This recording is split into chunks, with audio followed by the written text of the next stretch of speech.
السلام علیکم ورحمۃ اللہ. لا حول ولا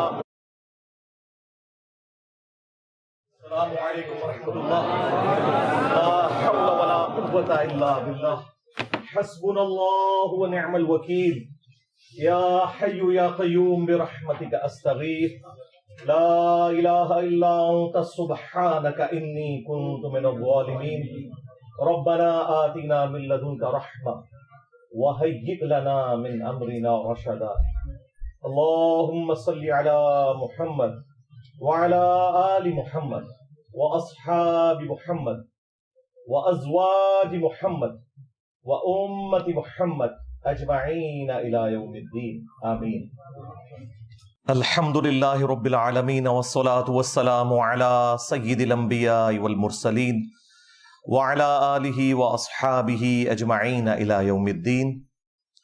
الحمدللہ آج 13 اگست 2023 کو سنڈے کے دن ہمارا یہ پبلک سیشن نمبر 107 منعقد ہونے جا رہا ہے. آج محرم الحرام 1445 ہجری کی 25 تاریخ بھی ہے. کل انشاءاللہ تعالی پاکستان کا یوم آزادی، حقیقی یوم آزادی جو ہے 14 اگست 2023 آنے والا ہے. تو اس کے حوالے سے میں ہر دفعہ کوئی نہ کوئی پیغام دیتا ہوں. پچھلے سال بھی جو میں نے پیغام دیا تھا وہ رات کو ہمارے ایک بھائی نے اپلوڈ کیا، وہ لگ رہا تھا اس سال کا پیغام ہے. تو اس کا مطلب ہے کہ کوئی تبدیلی نہیں آئی بلکہ حالات زیادہ ورسٹ ہو گئے ہیں. یہی وجہ ہے کہ آپ اس کو 5 سال بعد بھی سنیں گے تو وہی باتیں آپ کو لگیں گی. جو میں نے پرابلم ہائی لائٹ کی تھی، بجائے اس کے کہ ہم خوشنما باتیں کر کے ایک دوسرے کو جھوٹی تسلیاں دے کر اٹھیں، ہمیں پرابلمز کو سمجھنا چاہیے. میرا خیال ہے اس وقت ملک مزید خطرناک صورتحال سے گزر رہا ہے. اس کی وجہ یہ ہے کہ دہشت گردی کا عفریت دوبارہ باہر آ چکا ہے، اور جو چیزیں ضرب عضب اور رد الفساد کے بعد کافی حد تک ایڈریس ہو گئی تھیں، وہ پرابلمز دوبارہ سے مختلف جگہوں پر نظر آنا شروع ہو گئے ہیں. پلس پاکستان کی جو پولیٹیکل سچویشن ہے وہ بھی آپ کے سامنے ہے. پاکستان کے ایک جماعت کے بڑے لیڈر مسلم لیگ نون کے نواز شریف صاحب وہ باہر بیٹھے ہوئے ہیں، اور ظاہر ہے کہ انہوں نے بھی ابھی عدالتوں سے اپنے کیس فارغ کروانے ہیں تو ہی واپس آ سکتے ہیں. اور دوسری طرف ایک اور بڑی جماعت پاکستان تحریک انصاف کے جو چیئرمین ہیں وہ اٹک جیل کے اندر ہیں، اور ابھی تازہ آپ کو پتہ ہے اسمبلیاں بھی تحلیل ہو گئی ہیں، اور ایک غیر معروف شخصیت پرائم منسٹر کے عہدے کے لیے نامزد ہوئی ہیں. ان میں بس ایک ہی پازیٹیو چیز مجھے نظر آئی ہے کہ وہ بلوچستان سے ہیں. ہم بھی یہ پہلے کہتے ہیں کہ چھوٹے صوبوں کو اہمیت دینی چاہیے، صرف پنجاب کی جاگیرداری نہیں ہونی چاہیے آرمی چیف کی پوسٹ کے اوپر یا چیف جسٹس کی پوسٹ کے اوپر یا پرائم منسٹر کی پوسٹ کے اوپر. تو یہ ایک اچھا ڈیسیژن اس اعتبار سے تو ہے. باقی ظاہر ہے کہ ان کی جو پولیٹیکل تھاٹس ہیں وہ ان کے پرانے بیانات کے ذریعے میڈیا کے اوپر آ چکی ہیں، تو ان سے صرف نظر کرتے ہوئے چلے مستقبل میں جس کام کے لیے انہیں بٹھایا گیا ہے وہ اس وعدے کو پورا کریں، اور ٹائم کے اوپر انتخابات ہوں جو کہ اب آفیشلی آئین کی ساری وہ شکوں کو استعمال کرتے ہوئے فروری 2024 تک لے گئے ہیں. میں تو اس پہ بھی بڑا خوش ہوں کہ اگر فروری یا مارچ 2024 کے اندر بھی الیکشن ہو جائے، کیونکہ ہمارے دلوں میں تو وسوسے آتے ہیں کہ شاید کوئی یہ معاملہ لٹکانے والا ہو رہا ہے. تو لٹکانے سے تو فائدہ نہیں ہوگا، کیونکہ جن لوگوں کا عوام میں سٹیک نہیں ہے انہیں کوئی پرواہ نہیں ہوتی ملک کے ساتھ کیا ہو رہا ہے. جو پولیٹیکل لیڈرز ہوتے ہیں انہیں کم از کم اتنی شرم و حیا ہوتی ہے کہ ہم نے پبلک میں آ کے لوگوں کا سامنا کرنا ہے. تو ظاہر ہے کہ لوگ پھر ان کا انالیسس کرتے ہیں جو کچھ انہوں نے گورنمنٹ کے اندر رہ کے پرفارم کیا ہوتا ہے، تو لوگوں کے لیے جج کرنا آسان ہو جاتا ہے. میں نے پچھلی دفعہ بھی عرض کیا تھا کہ پاکستان کا ایک ہی بڑا مسئلہ ہے، وہ یہ ہے کہ جو لوگ اپنی ڈیوٹیز کے اوپر لگے ہوئے ہیں وہ اپنا کام کرنے کی بجائے دوسرے کاموں کے اندر انٹرسٹ فیل کر رہے ہیں. اس کی وجہ سے نہ صرف یہ کہ وہ دوسرے کاموں کو صحیح طریقے سے کر نہیں پاتے، بلکہ اپنا جو ان کا کام ہے اس کے اندر بھی وہ کمزوری کا شکار ہے. اگر ایک چیف جسٹس ہاسپٹل کے وزٹس کرنا شروع کر دے گا، ڈیم فنڈ بنانا شروع کر دے گا، اور اس چیز کی پرواہ نہیں کرے گا کہ لاکھوں کیسز اس کی عدالتوں میں رکھے میں، تو وہ ان کاموں کی طرف کیا توجہ دے گا؟ چونکہ میڈیا کے اندر آنے میں ان لوگوں کو شاید خوشی محسوس ہوتی ہے. آپ پچھلے آلموسٹ 7-8 سال سے دیکھ لیں کہ ہمارا جو 9 بجے کا خبر نامہ ہے وہ عدالت نامہ بن چکا ہوا ہے. فلاں کو بیل مل گئی، فلاں کو ملنے والی ہے، فلاں کے اوپر فلاں کیس آ گیا، فلاں جج نے یہ ریمارکس دے دیے. آج ایک پولیٹیکل جماعت کا لیڈر کوئی بات کرتا ہے، اگلے دن عدالت سے اس کا ریبٹل آتا ہے. حالانکہ ججز کا کوئی کام نہیں ہے کہ وہ کسی بھی سٹیٹمنٹ کے اوپر ریبٹل کریں سوائے اس کے کہ جس کام کے لیے وہ بیٹھے ہوئے ہیں. جج گونگا ہونا چاہیے، وہ صرف سنتا ہے اور سن کے جج کرتا ہے، اس کے بعد وہ فیصلہ سنا دیتا ہے. یہ نہیں ہوتا کہ وہ ایک اس کو صحافت نامہ بنا کر پیش کرتا ہے اپنی عدالت کی کارروائی کو. یہ کام نہیں ہونے چاہیے اور وہ ہو رہے ہیں مسلسل. ان ججز کو نہ تو اخباریں پڑھنی چاہیے، نہ ہی سوشل میڈیا کے ساتھ ان کا کوئی تعلق ہونا چاہیے، تاکہ یہ اپنے ضمیر کی بجائے آئین اور قانون کے مطابق فیصلہ کریں. ضمیر ان کا ظاہر ہے وہی کچھ ہے، کسی کی فیملیز نون لیگ کے ساتھ اٹیچ ہیں، کسی کی فیملیز پی ٹی آئی کے ساتھ اٹیچ ہیں، وہ قانون کو بالکل نہیں دیکھتے ہیں اور وہ آپ کو فیصلوں میں نظر بھی آ رہا ہے. اس لیے میں نے بارہا عرض کیا ہے کہ پاکستان میں پہاڑوں کے اندر ٹنلز کھود کے وہاں پہ بہترین فیسلٹیز دے کے ان ججوں کو بٹھایا جائے اور وہاں پہ عدالتیں لگنی چاہیے. ان ججز تک کوئی بھی اخبارات اور اس طرح کی چیزیں نہیں پہنچنی چاہیے تاکہ یہ صحیح فیصلہ کریں. عدالت کا نظام اگر درست ہو جائے باقی سارے معاملات خود بخود صحیح ہو جائیں گے. ہمارے ملک کا سب سے بڑا مسئلہ یہ ہے کہ عدالتیں اپنا کام صحیح طریقے سے نہیں کر رہی، انصاف کے ساتھ بھی نہیں کر رہی، ٹائملی بھی نہیں کر رہی، اور الٹا تنخواہیں یہ سب سے زیادہ لے رہے ہیں اور پھر لوگوں کو بیٹھ کے یہ بھاشن دے رہے ہوتے ہیں. دوسری طرف ہماری جو اسٹیبلشمنٹ ہے انہوں نے تازہ توبہ کی تھی، لیکن پھر 9 مئی ہو گیا. اس سے قطع نظر کہ 9 مئی پلانڈ تھا یا ان پلانڈ تھا، اس کے پیچھے کون تھا، لیکن جو قرائن بتا رہے ہیں وہ یہ ہے کہ چیئرمین پی ٹی آئی اپنے آپ کو کسی بھی صورت اس سے علیحدہ نہیں کر سکتے، کیونکہ شروع میں انہوں نے اس کے ٹیسٹ کو فیل کیا اور ببانگ دوہل کہا کہ یہی ایسا ہی ہونا چاہیے تھا، جب مجھے پکڑیں گے تو آندہ بھی ایسا ہوگا. بعد میں وہ جتنی بھی کلیریفیکیشنز دیں، چونکہ شروع میں انہوں نے ایسی سٹیٹمنٹس دی ہیں جس سے ایک عام آدمی یہی رزلٹ نکالے گا کہ وہ اس کے پیچھے تھے. اب وہ بھلے کہیں کہ میں اس کے پیچھے نہیں تھا، یہ غلط ہوا، لیکن وہ جو 10,000 لوگ پکڑے ہوئے ہیں وہ کوئی خلائی مخلوق تو نہیں ہے، وہ پی ٹی آئی کے کارکن نہیں ہے. تو بڑی مشکل سے یعنی یہ ایک سفر طے ہونا شروع ہوا تھا، لیکن پھر وہ جس طرح 99 کے اوپر جا کے سانپ کاٹ جاتا ہے، وہ سانپ کاٹنے والا مسئلہ ہو گیا ہے. اب اسٹیبلشمنٹ پہلے سے بھی زیادہ مضبوط ہو کر پاکستان کی سیاست میں آ چکی ہے، اور جو بڑے ڈیموکریسی کے چیمپئنز تھے، پیپلز پارٹی، مسلم لیگ نون، جو اپنے آپ کو پریزنٹ کرتے تھے کہ ہم ڈیموکریسی کے چیمپئن ہیں، ووٹ کو عزت دو اور اس قسم کے سارے نعرے لگاتے تھے، وہ آ کے اب جسٹیفائی کر رہے ہیں وہ تمام ایکٹیویٹیز کہ جو نہیں ہونی چاہیے ملک کے اندر. اور وہ کہہ رہے ہیں چونکہ 9 مئی ہوا ہے لہٰذا اب وہ بالکل ہاتھ دھر کے سائڈ پہ بیٹھ گئے ہیں اور انہوں نے معاملات دوسروں کے سپرد کر دیے ہیں. یہ کوئی اچھی چیز نہیں ہے ان دا لانگ ٹرم، کیونکہ وقت بدلتے دیر نہیں لگتی.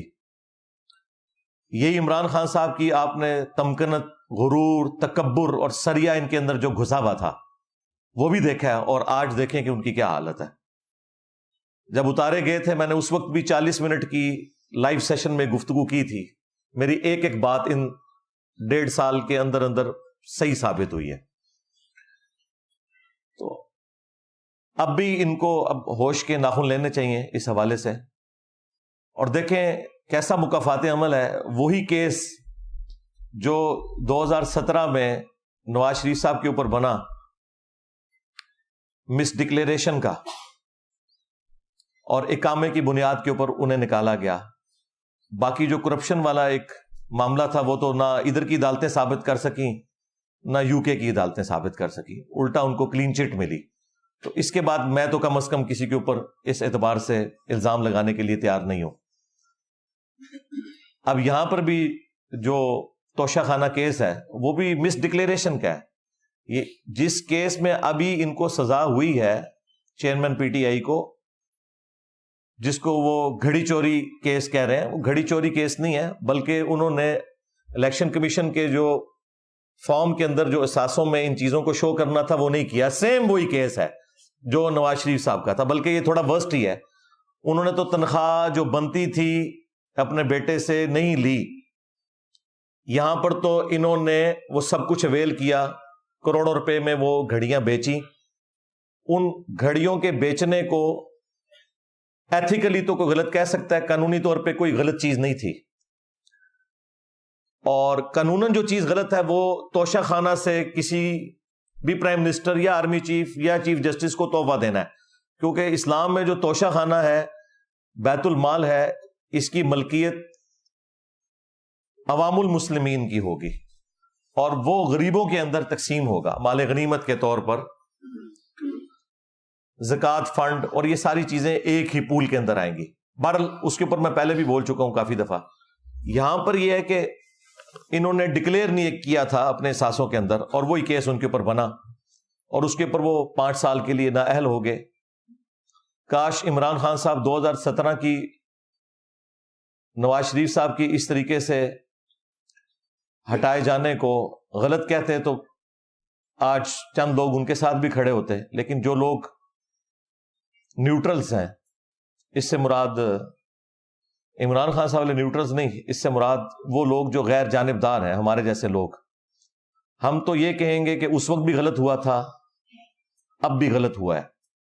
اس طرح کے قوانین بنانا جس کے ذریعے آپ اس ایکسٹریم لیول کے اوپر جا کے ڈیسیژن کریں, تو یہ کوئی کفر و شرک والا معاملہ نہیں ہو گیا.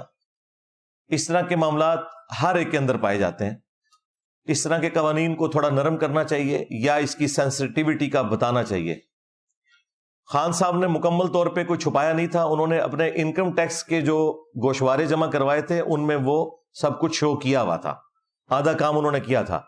لیکن قانون تو آپ کو پتہ ہے اندھا ہوتا ہے, تو وہ قانون کی گرفت میں وہ آگے کہ جو الیکشن کمیشن کے پاس جمع کروائے تھے اس میں انہوں نے ڈکلیریشن نہیں کی تھی, جو قانوناً ظاہر ہے کہ جرم ہی بنے گا, کیونکہ اسی جرم کے اوپر ایک پرائم منسٹر سپریم کورٹ نے فارغ کیا تھا.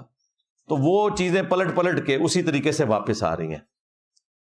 اس وقت بھی جو لوگ حکمران ہیں میں ان سے بھی ریکویسٹ کروں گا کہ آپ اس ایکسٹریم پہ آگے نہ جائیں کہ کل کو وقت بدلے اور خدا نخواستہ کوئی ایسے معاملات آئیں اور پھر یہ لوگ آپ سے بدلہ لے رہے ہوں. جب تک یہ لوگ اپوزیشن میں تھے اس وقت ببانگ دول کہتے تھے کہ اگر ہمیں کبھی موقع ملا تو ہم خان صاحب کے ساتھ یہ کچھ نہیں کریں گے, لیکن ایک ایک کر کے وہ ساری کی ساری چیزیں ہوتی بھی آپ کو نظر آ رہی ہیں. عدالتیں بھی کس طرح مینج ہو رہی ہیں وہ بھی آپ کو نظر آ رہا ہے, اور کس طریقے سے معاملات کو بگاڑا جا رہا ہے. اس میں خان صاحب کا بھی قصور ہے, اور ہم ان کو اس وقت بھی سمجھا رہے تھے کہ آپ پولیٹیشنز کے ساتھ بیٹھیں, otherwise at the end of the day انہی پولیٹیشنز نے ہی آپ کو بینیفٹ پہنچانا ہے. جن لوگوں کے ساتھ آپ امیدیں وابستہ کیے ہوئے ہیں انہوں نے آپ کے کوئی کام نہیں آنا, کیونکہ وہ ہر زمانے میں ٹیشو پیپر کی طرح لوگوں کو استعمال کر کے پھینک دیتے ہیں اور ایک سٹیپ آگے بڑھ جاتے ہیں. لیکن انہیں نہیں سمجھ آ رہی تھی اس وقت. جولائی میں الیکشن مل چکے تھے, بس صرف خان صاحب کو جو لوگ پھونک چڑھانے والے تھے ان میں سے ایک تحفہ ہمارے جیلم شہر کا بھی تھا جو سب سے پہلے چھوڑ گیا, اور وہ اس طرح کی روڈ لینگویج یوز کرتا تھا جلسوں میں, اور ہم اس وقت بھی کہہ رہے تھے کہ یہ آپ کو مروائے گا, یہ ریڈ لائن کو کراس کر رہا ہے. اس طریقے سے گفتگو کوئی بھی پسند نہیں کرتا, سیدھی سی بات ہے. تو وہ دیکھیں وہ سب سے پہلے ہٹا ہے, اور جس نے ساری کی ساری یہ پھونک چڑھائی تھی کہ جی دیکھی جائے گی, یہ ہو جائے گا, وہ ہو جائے گا, لیکن وہ آپ کے سامنے ہے. کچھ بھی نہیں ہوتا میرے بھائی. جب برا وقت آتا ہے نا تو وہ کہتے ہیں سایہ بھی ساتھ چھوڑ جاتا ہے. ہاں آپ اچھی کاز کے لیے اپنے اصولوں پہ کمپرومائز نہ کرتے ہوئے اچھے طریقے سے چلیں, پھر اللہ تعالیٰ کی طرف سے کوئی تقدیر غالب آ جائے جس طرح حسین ابن علی کے ساتھ ہوا رضی اللہ تعالیٰ عنہ علیہ السلام، تو اس پہ تو پھر صبر آ جاتا ہے. لیکن جب آپ غلط معاملات کو غلط طریقے سے لوگوں کے سامنے پریزنٹ کرتے ہوئے چلیں، پھر ظاہر ہے کہ آپ کے ساتھ کوئی اس طرح کی ہمدردی والا لیول پہ جا کے ہم ہمدردی نہیں کر سکتے، سوائے اس کے کہ ہم آپ کے مخالفین کو یہ سمجھائیں کہ جو کچھ آپ کے ساتھ ہوا تھا وہ کچھ آپ اپنے مخالفین کے ساتھ نہ کریں.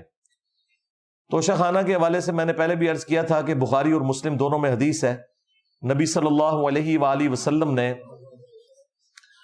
عاملین زکوٰۃ کو، جو زکوٰۃ کے کلیکٹرز ہوتے ہیں، ان کو بھیجا وہ جا کے زکوٰۃ کلیکٹ کریں نبی صلی اللہ علیہ وآلہ وسلم کے بہاف کے اوپر.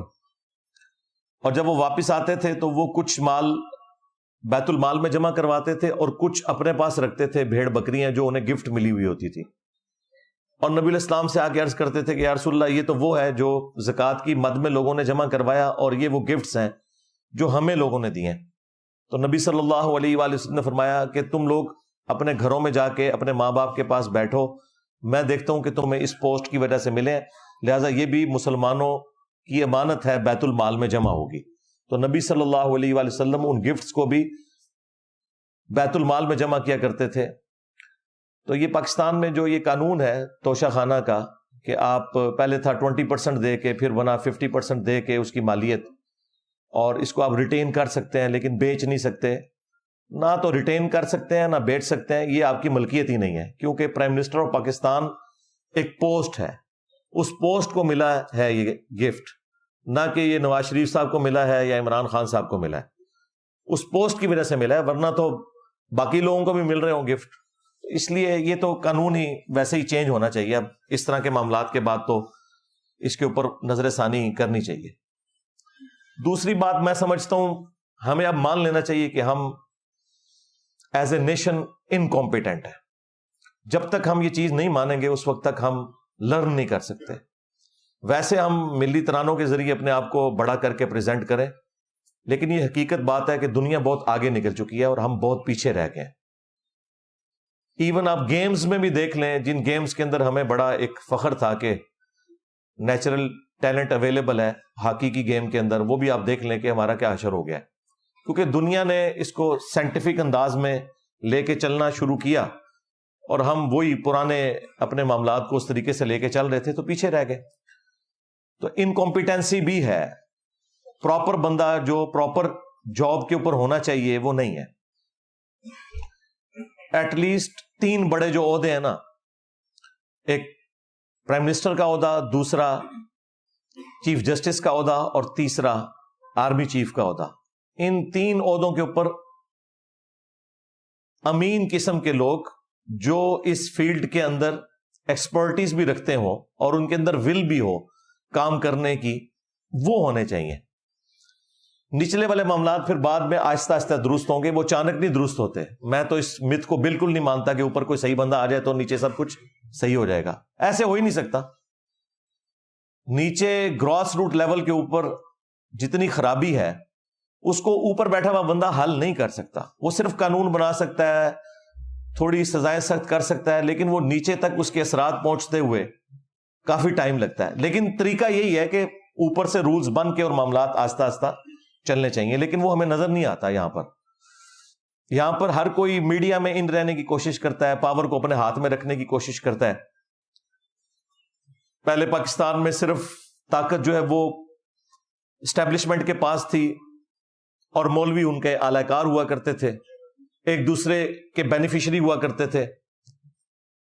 پھر جب افتخار محمد چودھری صاحب کے بعد عدالتیں ذرا ڈومیننٹ ہو کے سامنے آئیں تو اب ملک میں 2 پاورز ہیں، ایک عدلیہ اور دوسری اسٹیبلشمنٹ، اور یہ آپس میں ایک دوسرے کو فائدہ بھی پہنچاتے ہیں اور بعض اوقات اپنے مفادات کی خاطر ایک دوسرے کے خلاف بھی کھڑے ہو جاتے ہیں، اور ہم خام خواہ خوش ہو رہے ہوتے ہیں کہ یہ ڈیسیژن ہو گیا، وہ ہو گیا، حالانکہ یہ اپنے مفادات کو ہی دیکھ کے چل رہے ہوتے ہیں. لیکن ڈیموکریٹک ویلیوز کے اندر، ڈیموکریسی کے اندر تو اصل طاقت تو عوام کے پاس ہونی چاہیے.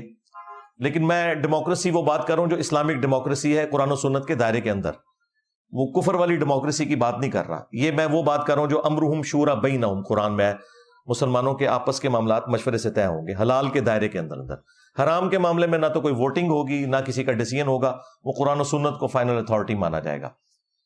تو وہاں پر پارلیمنٹ کو ایک سپریم ہونا چاہیے، لیکن وہ پارلیمنٹ آپ کے سامنے ہے. یہ آپ دیکھیں آخری دنوں میں انہوں نے تھوک کے حساب سے بل پاس کیے ہیں، جو اصل کرنے کا کام تھا نا وہ انہوں نے آخری دنوں میں کیا ہے، اور جس طریقے سے کیا ہے پتہ نہیں وہ کیا قانون انہوں نے پاس کیے ہیں، کس کے کہنے کے اوپر کیے ہیں.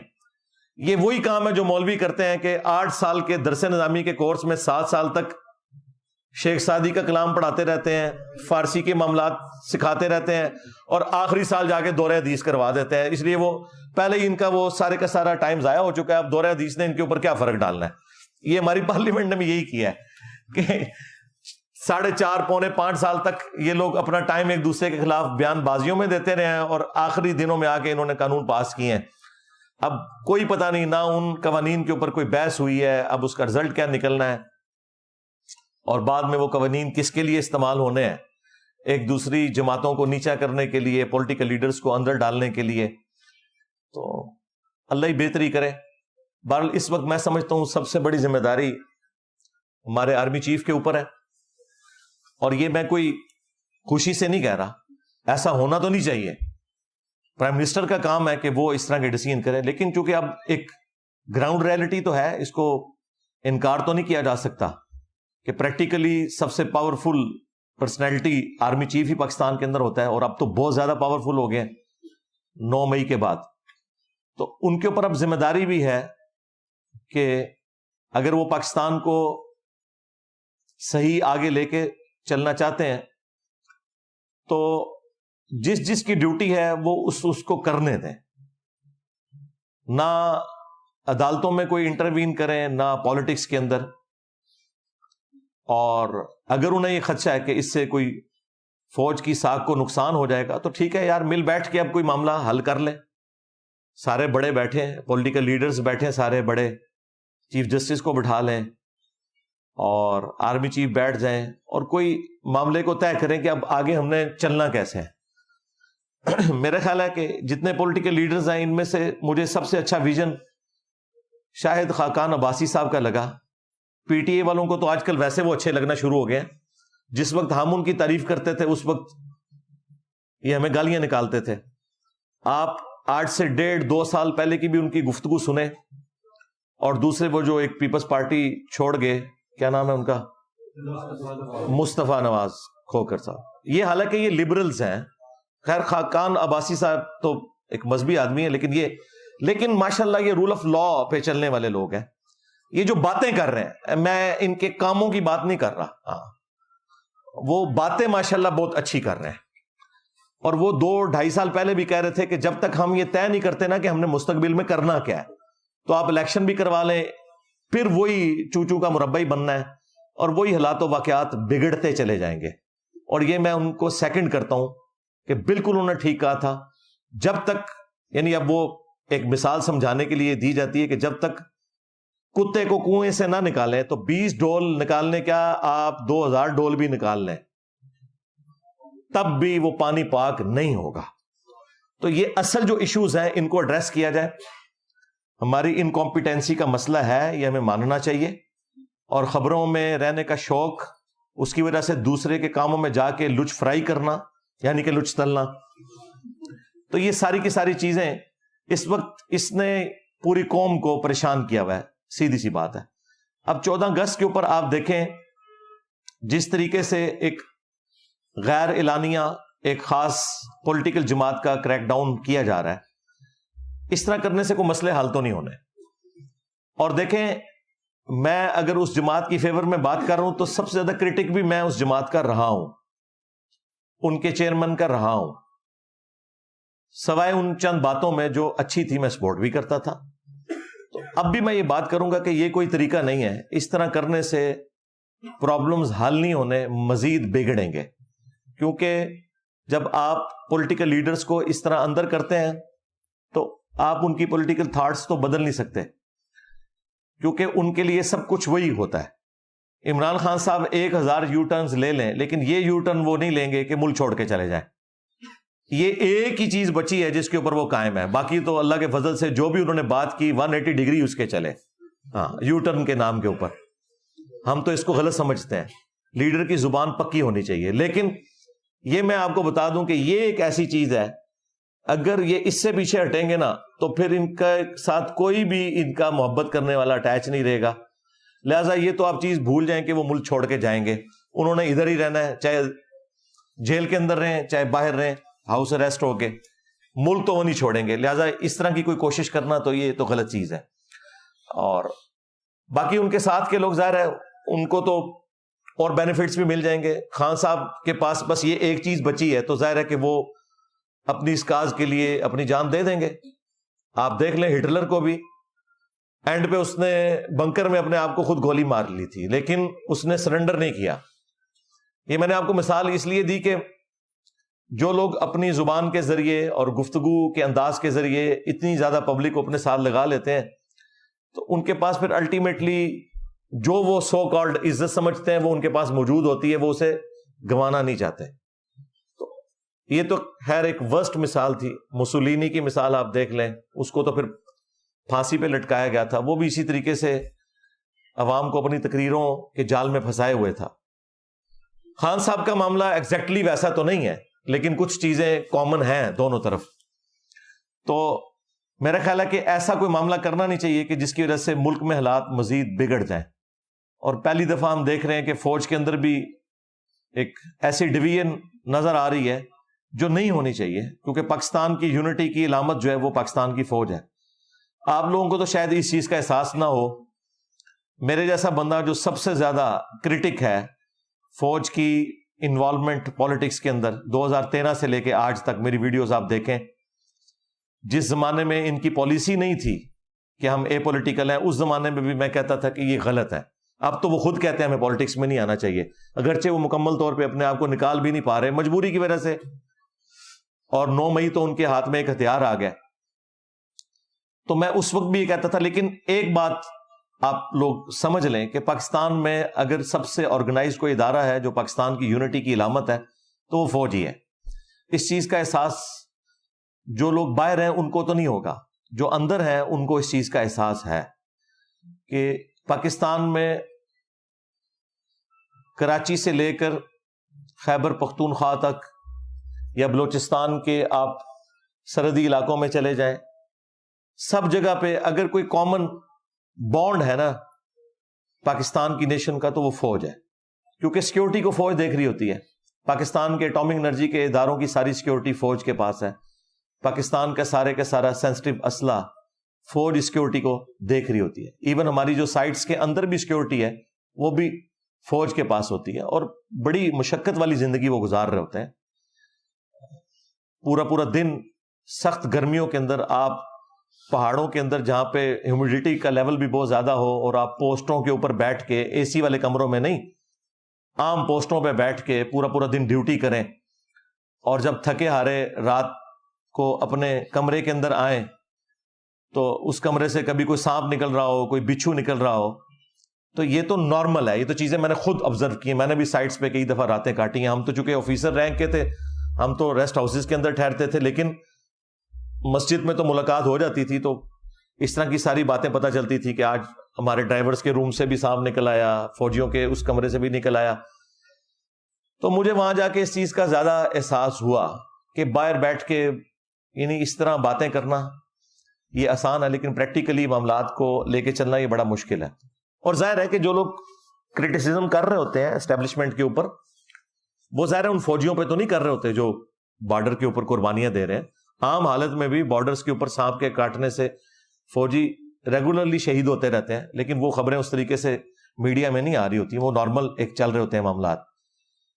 تو عام عوام تو عام فوجیوں سے تو محبت کرتی ہے، صرف یہ جو پالیٹکس میں چند ایک بڑے لوگ انوالو ہوتے ہیں اس کی وجہ سے تھوڑا سا ایک ان لوگوں کے دلوں میں اس حوالے سے چیزیں آتی ہیں جو ان کو بھی خود احساس ہے، لیکن ظاہر ہے کہ اب وہ 70-75 سال کے پھنسے ہوئے ہیں اس معاملے میں، نکلنے کے لیے انہیں ٹائم چاہیے، اور میرا خیال ہے ایک دوسرے کو ٹائم دینا چاہیے تاکہ معاملات بہتری کی طرف جائیں۔ 14 اگست کے اوپر 2023 میں یہ ساری باتیں ہم کر رہے ہیں, 8 سے سال پہلے بھی کر رہے تھے, اس سے بھی 1 سال پہلے کر رہے تھے. ہمارا کام صرف اتنا ہی ہے کہ ہم نے اپنی زبان کے ذریعے جہاد کرنا ہے اور اپنے بڑوں تک اپنے میسج کو پہنچانا ہے کہ بھائی اپنے آپ کو سدھارو, خدا کے لیے نیشن کی فکر کرو. ہماری اکانومی کس لیول کے اوپر جا کے گر گئی ہے, اور ہم IMF سے, اپنے دوست ملکوں سے قرضے لینے کے چکروں میں پڑے رہتے ہیں. اس سے کوئی مسئلہ حل نہیں ہونا. پاکستان کی اکانومی کو اگر آپ نے اٹھانا ہے تو اس کے لیے سب سے زیادہ ضروری چیز یہ ہے کہ ٹیکس کی کلیکشن صحیح ہو. یہ ایک ہی مسئلہ ہے پاکستان کی اکانومی کے ساتھ کہ ٹیکس کی کلیکشن بالکل فیئر نہیں ہے, بلکہ ہے ہی کوئی نہیں ہے. آپ جن ڈاکٹرز کے پاس علاج کروانے کے لیے جا رہے ہیں اور وہ 1500 2000 3000 فیس لیتے ہیں, اور آپ کو پرچیوں کے اوپر وہ نمبر بنا کے دے رہے ہوتے ہیں. اگر آپ وہ کیلکولیٹ کریں تو میں آپ کو جیلم شہر, چھوٹا سا شہر ہے, اس کے اندر درجنوں ڈاکٹرز ایسے بتا سکتا ہوں جو لاکھوں کی نہیں ملینز کی دیہڑیاں لگا کے اٹھتے ہیں, لیکن ٹیکس ان کا کوئی نہیں ہے. ٹیکس بیچارہ صرف سرکاری ملازم دے رہا ہے, یا ایک عام غریب آدمی جب پیٹرول بھرواتا ہے تو اس سے زبردستی وہ ٹیکس لے لیا جاتا ہے پیٹرول کی مد میں یا صابن کی ٹکیا کے اوپر, جو انڈائریکٹ ٹیکسز ہیں سیلز ٹیکس کی فارم میں. باقی جو یہ بڑے لوگ ہیں جن سے ٹیکس کلیکٹ ہونے چاہیے, وہ تو آپ نے شبر زیدی کا انٹرویو شاہ زیب خان زادہ کے ساتھ سن لیا. میرا خیال ہے وہ ایک انٹرویو نا پوری پاکستانی نیشن کو دیکھنا چاہیے تاکہ انہیں پتا چلے کہ آپ کا پرابلم کیا ہے. کہ سارے پولیٹیشنز ایک ہیں ٹیکس چوری کرنے کے معاملے میں, خواہ وہ PTI سے تعلق رکھتے ہیں, خواہ وہ مسلم لیگ سے تعلق رکھتے ہیں, خواہ پیپلز پارٹی سے. گورنمنٹ کسی کی بھی ہو, جب بھی ٹیکس لگنے شروع ہوتے ہیں تو یہ سارے اکٹھے ہو کے پہنچ جاتے ہیں. اور وہ شبر زیدی صاحب تو خود چیئرمین PTI کے بڑے چاہنے والے بھی ہیں, اسٹیبلشمنٹ کے بھی بندے ہیں, ان کے بھی چاہنے والے ہیں. لیکن انہوں نے جو باتیں کی ہیں نا وہ بڑی لاجیکل فٹ ان بیٹھتی ہیں. اس وقت کے اگر آپ بیانات نکال کے دیکھیں اس میں انہوں نے خان صاحب کی تعریفیں بھی کی ہیں, لیکن جو خان صاحب کمپرومائز کرتے تھے معاملات میں اس کو بھی انہوں نے ایڈریس کیا. اور جو ایکس آرمی چیف تھے باجوہ صاحب, ان کا بھی ذکر کیا کہ انہوں نے فل سپورٹ کیا, لیکن جب DHA کے اوپر ٹیکسز کی باری آئی تو انہوں نے کہا یار ہاتھ اولا رکھ, میرے بندے بھی تو وچ کر رہے ہیں. میں تو بس وہی بات ہے کہ ہر بندے دے وچ اپنے فالوورز آ جاندے نے. ہاں, یہ فالوورز بہت خطرناک ہوتے ہیں, بلکہ خطرے ناک ہوتے ہیں. تو پاکستان کا سب سے بڑا مسئلہ ٹیکس کلیکشن ہے. یہ ٹیکس کلیکشن نہیں ہوگی, آپ جتنے مرضی قرضے لے لیں, جو مرضی کر لیں, آپ کی اکانومی نہیں اٹھنی, کیونکہ یہاں پہ لوگ کمائی کر رہے ہیں لیکن ملک کو دے کچھ نہیں رہے. اور پھر کہتے ہیں جی ملک نے ہمیں کیا دیا ہے. مجھے 3-4 دن پہلے ہمارے ٹیم ممبرز میں سے بھائی تھے, تو میں نے یہ وہ جھنڈا لگایا ہوا پاکستان کا, تو مجھے کہتے ہیں میں نے بھی خریدا ہوا لیکن میں نے سائڈ پہ رکھ دیا ہے, اس ملک نے ہمیں دیا ہی کیا ہے. میں نے کہا یار یہ ملک کو پوچھنا چاہیے کہ تم نے ہمیں کیا دیا ہے. ملک نے تو وہ کچھ آپ کو دیا ہے کہ جو آپ سوچ نہیں سکتے. یعنی میں آج اس ایک بڑے منصب کے اوپر اللہ تعالیٰ نے مجھے پہنچایا ہے. صدیوں میں بہت کم لوگ ہیں جن کو اس لیول کا عروج ملتا ہے. تو ظاہر ہے سب کچھ میں نے ادھر سے ہی حاصل کیا ہے, ادھر ہی میری تعلیم ہوئی ہے, ادھر سے ہی میں نے سب کچھ سیکھا ہے, سب کچھ لرن کیا ہے. میں باہر کے کسی ملک سے تو پڑھ کے نہیں آیا, میری جتنی ایجوکیشن ہے وہ ملک کے اندر ہے. تو ہم نے دیکھنا ہے کہ ہم نے ملک کو کیا دیا ہے. کیا ہم ٹیکس دے رہے ہیں پورا؟ تو بالکل نہیں, سوائے وہ فورن کمپنیاں جو یہاں کے کاروبار کر رہی ہیں, اور وہ بھی صرف گوروں کے سسٹم کی وجہ سے اس کو فالو کرتے ہوئے وہ ٹیکس دے رہی ہیں. باقی یہاں کی لوکل کمپنیاں یا لوکل جو برانڈز ہیں وہ کیا آپ کو ٹیکس دے رہے ہیں. KFC والے آپ کو ٹھیک ہے وہ چٹ نکال کے دیں گے ہر چیز کی, وہ ایک پورا ریکارڈ بن رہا ہے, وہ ٹیکس ان کا جاتا ہے گورنمنٹ کے کھاتے میں. لیکن کیا یہی کچھ باقی کمپنیاں بھی کر رہی ہوتی ہیں؟ آپ کے یہاں تو پاکستان کے آلموسٹ سارے شہروں سے دور دراز سے بھی لوگ آئے ہوئے ہیں. آپ دیکھیں کہ آپ کے شہروں میں سویٹس کی کوئی دکان ہوگی, ہاسپٹلز ہوں گے پرائیویٹ, اسی طریقے سے یہ کھانے پینے کی جو دکانیں ہیں, یہ فلودہ, آئس کریم, جو ملینز کی دہاڑیاں لگا کے اٹھتے ہیں, جو بڑے بڑے ہیں, آپ دیکھیں ان کا کوئی ریکارڈ موجود نہیں ہے. آپ پیسے دیتے ہیں اور چیز لے لیتے ہیں, کوئی آپ کو بل نہیں پکڑاتے, یا کوئی دے گا بھی تو بل نہیں ہوتا, ایک پرچی کے اوپر لکھ دیتے ہیں یہ ٹوکن نمبر, اور وہ ٹوکن نمبر بھی ایسا نہیں ہے کہ اس کا کوئی ریکارڈ ہے پیچھے. نہیں, وہ جب وہ ریکارڈ ہی نہیں ہے تو وہ کہاں سے ٹیکس دیں گے میرے بھائی؟ کھا رہے اسی ملک سے ہیں, اور پھر کہتے ہیں کہ ملک نے دیا کیا ہے. ملک نے یہ دیا ہے کہ آپ آزادی کے ساتھ یہاں کاروبار کر رہے ہیں. آج پاکستان کی پولیس، عدلیہ، فوج ختم کر دیں تو مجھے یہاں پہ کوئی دکان بھی کھول کے بتائے. یہ آپ جو آزادی سے دکان کھول کے صبح کے وقت سے لے کے شام تک پاکستانیوں سے پیسے لوٹتے ہیں کاروبار کی شکل میں اور ٹیکس نہیں ادا کرتے، اور آپ کہتے ہیں ملک نے کیا دیا ہے؟ ملک نے یہ دیا ہے کہ آپ آزادی سے کر رہے ہیں، ادروائز ہر دکاندار کو اپنے 10 باڈی گارڈ رکھنے پڑے، ان کے پیسے دینے پڑے. پھر ملک نے یہ دیا ہے کہ آپ گھر سے جس سڑک پہ ڈرائیو کر کے اپنی شاپ پہ آتے ہیں، یہ سڑک بھی ملک نے آپ کو دی ہوئی ہے. تو یہ سارے کے سارے معاملات ٹیکسز کے ذریعے چلتے ہیں نا. پولیس کا نظام، عدلیہ کا نظام، سرکاری جتنے بھی ملازمین ہیں ان کی تنخواہیں کس نے دینی ہے؟ ٹیکسز کے ذریعے ہوں گی، کیونکہ ہم فیسلٹیز اویل کر رہے ہیں نا، تو اس کے اگینسٹ ہم نے ٹیکس تو دینا ہے. آج بھی یہ جو وابڈا آپ کو بجلی دے رہا ہے، یعنی ان کو آلموسٹ 40-50 روپے کا ایک یونٹ پڑ رہا ہے. ظاہر ہے کہ وہ تیل سے بجلی بنا رہے ہیں، لیکن آپ کو وہ دے رہے ہوتے ہیں 20 روپے، 22 روپے، 25 روپے، اور ہم کہتے ہیں جی ریٹ چڑھ گیا. ریٹ ابھی بھی جو چڑھ رہا ہے نا، ابھی بھی ہر یونٹ میں 15 سے 20 روپے گورنمنٹ ڈالتی ہے، تب جا کے آپ کو 25 روپے کا وہ یونٹ پڑتا ہے. ظاہر ہے ہمارے ساتھ ایک مسئلہ ہے، غریب ملک ہے، ہم نے جس ٹائم کے اوپر کوئی کام کرنے تھے وہ نہیں کیے ہوئے، ڈیمز ہم نے نہیں بنائے ہوئے. ہماری ریلوے کا حال بھی آپ کے سامنے ہے، لوگوں نے اپنے ذاتی سروسز کی خاطر ریلوے کا بیڑا غرق کر دیا. ورنہ اتنے بڑے لیول کی جو تجارت ہے وہ تو ریلوے کے ذریعے ہونی چاہیے، جو آج پرائیویٹ ہو رہی ہے. تو کوئی ایک مسئلہ تو ہمارے ساتھ نہیں جڑا ہوا. تو سب سے بڑا ایشو یہ ہے کہ یہ لوگ ٹیکس نہیں دیتے. جب تک ٹیکس جمع نہیں ہوگا اس ملک کا کچھ نہیں بننا. یہ میری بات آپ نے یاد رکھنی ہے. پاکستان کا صرف ایک علاج ہے کہ ٹیکس ہو. باہر کے ملکوں کی آپ مثالیں دیتے ہیں، 100 روپے کماتے ہیں تو 40 روپے ٹیکس دیتے ہیں. 100 روپے میں 40 روپے اور یہاں پہ لوگ 1 روپیہ بھی ٹیکس نہیں دیتے. وہ آٹے میں نمک بھی نہیں جو وہ دے رہے ہیں. جو ان کی ایک دن کی کمائی ہے نا، یہ بھی یہ نہیں دیتے ٹیکس کی مد میں، اور 365 دن یہ کماتے ہیں. اور سارے آپ اداروں میں بھی دیکھ لیں، اسی طریقے سے یہ سارے معاملات پھر ٹریگر کرتے چلے جاتے ہیں. جب تک ہم ٹیکس کلیکشن اپنی بہتر نہیں کرتے اس وقت تک کچھ نہیں بننا. دوسرا، پڑھے لکھے لوگوں کے لیے تو میرا یہی مشورہ ہے کہ میرے بھائی اب اس ملک میں آپ کے لیے کچھ نہیں ہے سوائے اس کے کہ آپ انزائٹی کا شکار ہوں گے.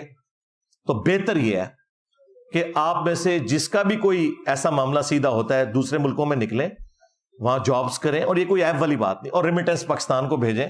آپ بھی پاکستان کی ترقی میں حصہ ڈال رہے ہوں گے. آج بھی آپ دیکھیں، کل بھی رات کو میں اسٹیٹ بینک کے فگرز دیکھ رہا تھا، $6 ارب روشن ڈیجیٹل اکاؤنٹ کے اندر آئے ہیں، جو ایک ریکارڈ اماؤنٹ تھی. لوگوں نے، ظاہر ہے وہ اس لیے آ رہے ہیں کہ بھی اتنا سود پاکستان کو دینا پڑ رہا ہے پیسے اکٹھے کرنے کے لیے، جو باہر کے ملکوں میں بینکوں کا اتنا سود نہیں ہے.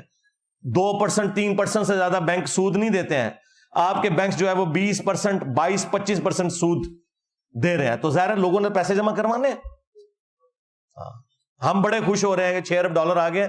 تو یہ جو $6 ارب آئے اس کے اگینسٹ پاکستان کو کیا کچھ پے کرنا پڑ رہا ہے؟ At the end of the day نقصان ہی اٹھا رہے ہیں. تو اس لیے جو لوگ پڑھے لکھے لوگ ہیں دوسرے ملکوں میں جائیں، وہاں جا کے جابز کریں، اپنے ملک کے اندر ریمیٹنس بھیجیں. اور یہاں پہ جو لوگ جن کو اللہ تعالیٰ نے اسودہ حال کیا ہے، ان کو چاہیے کہ جو فیسلٹیز وہ خود اپنے ذات کے اندر مینج کر سکتے ہیں. مثلا فیکٹری آنرز کا کوئی کام نہیں ہے کہ وہ وابڈا سے سستی بجلی لیں.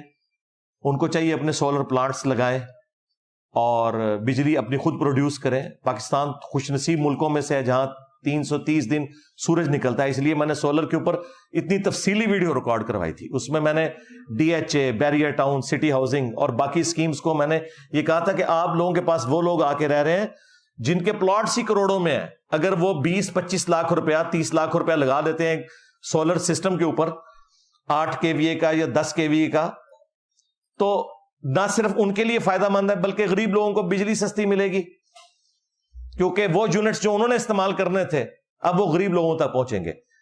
پاکستان کے پاس بجلی کی کیپیسٹی ہے 2050 تک کی. آپ کو پتہ ہے لوڈ شیڈنگ اس لیے ہو رہی ہے کہ ہمارے پاس